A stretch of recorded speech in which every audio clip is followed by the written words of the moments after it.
गणानां त्वा घनपदिगं हवामहे कविं कवीनां मुपमश्रावस्तमं ज्येष्ठराजं ब्रह्मणां ब्रह्मणस्पत आनशृण्वन्नोतिभिः सेदसादनं प्रणो देवी सरस्वती वाजिनेवते धीनामवित्रयवतो गणेशाय नमः सरस्वत्यै नमः श्रीगुरुभ्यो नमः हरि ओम। ओम शरवणभव। ओम साईश्वराय विद्महे सत्यदेवाय धीमहि तन्नः सर्वः प्रचोदयात्। ओम जयन्ती मंगलकाले भद्रकाले कपालिनी दुर्गा क्षमा शिवदात्री स्वाहा स्वधा नमोस्तुते। साईराम लेन। Sairam Sharma. Thank you, Bhagwan, for giving Sharma and I this golden opportunity to speak of Swami's glory. My topic tonight is Swami and the Blessed Apples. One day I was sitting in darshan. This was in the days before Kulwant Hall was built, and we both sides, men and ladies, sat outside the mandir on concrete, and there was a circular garden in the middle with Lord Ganesha. The veranda was as it is today, except it was open air outside, and in front of the veranda on Thursdays, the children from the primary schools would come to have darshan of Swami. One fine day, the little boys were lined up, seated eagerly awaiting Swami coming close to them. Swami had some apples. He was out, and I bent down. He was about 2 or 3 feet away from the boys. He would roll one apple. He would roll it on the ground, on the concrete, roll the apple toward the boys. I watched him roll one apple, and 3 boys picked up 3 apples.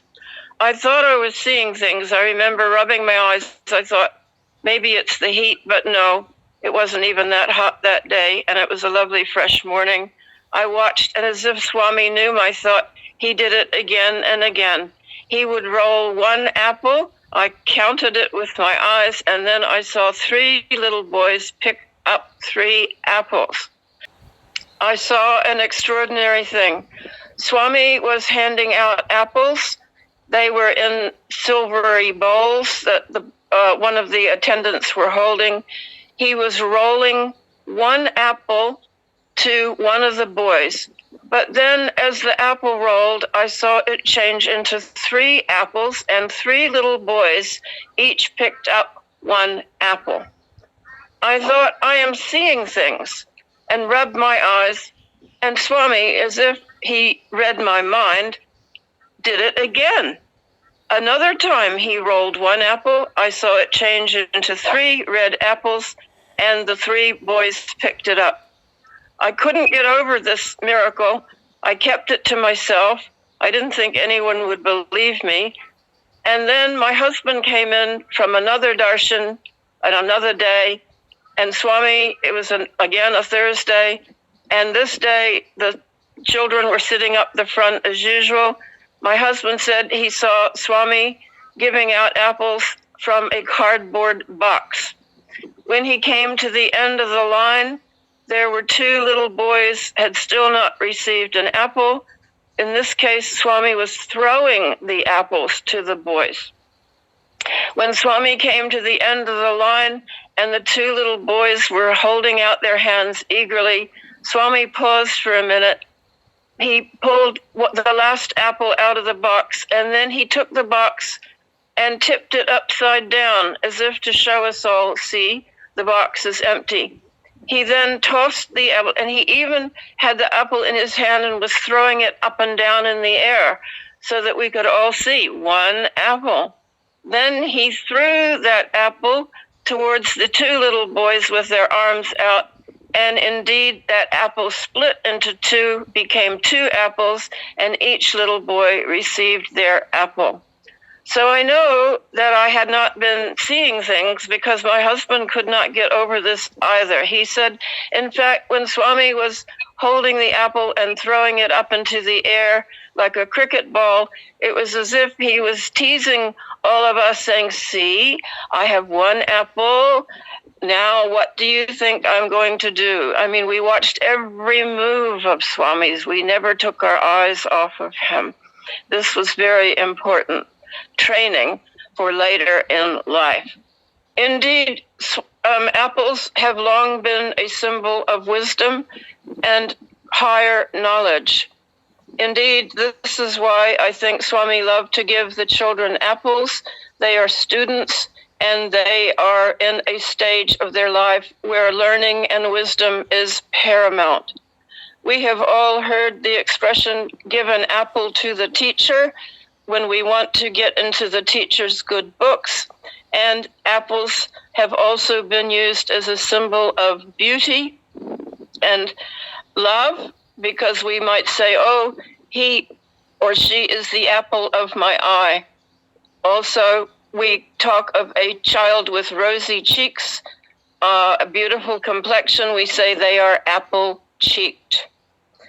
Indeed, the creation of the apple figures in great deal of history.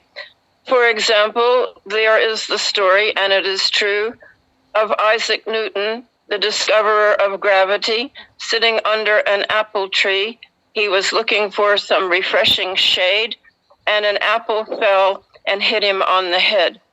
In a flash, he realized that the apple reminded him that gravity exists, that the power that keeps the earth from falling into the sun and the power that keeps the moon from falling into the earth is all one and the same, gravity. And the story was verified by Newton's biographer, Mr. Shuklan. And apples are also known as the fruit of the food of the gods. So there are many reasons why Swami gives apples, because apples also remind us that beauty comes in all shapes and sizes. Plus, they're delicious and very good for health. Swami has said this. What greater or deeper lesson can we learn from this? Well, Swami speaks about rendering our life fruitful.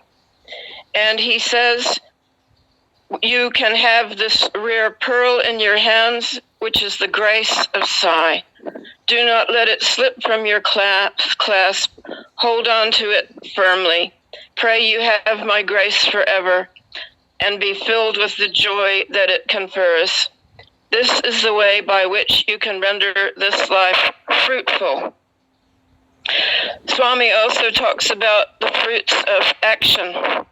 He says, the fruits of action, good or bad, fair or foul, adhere to the vehicle, the body, not the indweller. When such knowledge dawns on you, the dark shadows of the three types of karma, the agamai, the samchita, and the prarabdha, flee before it. This is very powerful knowledge. When we realize that the fruits of action that we do, whether we do good or bad, they stick to the body. The body is the one that invites the karma, not our indweller, not the divine God within us. So when we understand this powerful knowledge, think of it as an apple of knowledge, these types of karma flee. This is powerful knowledge. Swami also said in Dhyana Vahini, there is nothing so fruitful or universal or so holy amongst spiritual disciplines as japam, dhyanam, and smarana. The fruits of dhyana are greater than those secured with great difficulty through yoga, yajna, or pranayama. How powerful is this? The fruits of dhyana are greater than anything we can do through yoga or performing yajnas or pranayama, which are yogic positions. So fruitfulness is something that we should be looking for in our life. This is achieved by adhering to the 5 values of truth, right action, peace, love, and nonviolence, and also by making Swami happy, putting God first, others second, and self last. These will bring us the fruitfulness that Swami wants all of us to enjoy, and it's really not that difficult. As he says, pray that you may have this wisdom forever, and pray that you may have my grace. This is the way by which you can render this life fruitful. I think I have enjoyed telling this talk because apples and apple pie are some of my favorite foods. I hope you all think of this the next time you bite into a juicy sweet apple and remember Swami's words. Om Shri Sai Ram. Om Shri Sai Ram. Today is actually Thaipusam.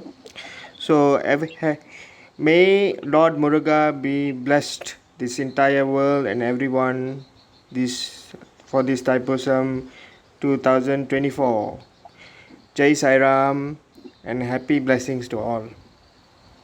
Tasmat karunya bhavena rakcha sa ishvara. Hari Om Tat Sat Shri Bhairavarpanamastu. Hari Om Tat Sat Shri Sai Ishwararpanamastu.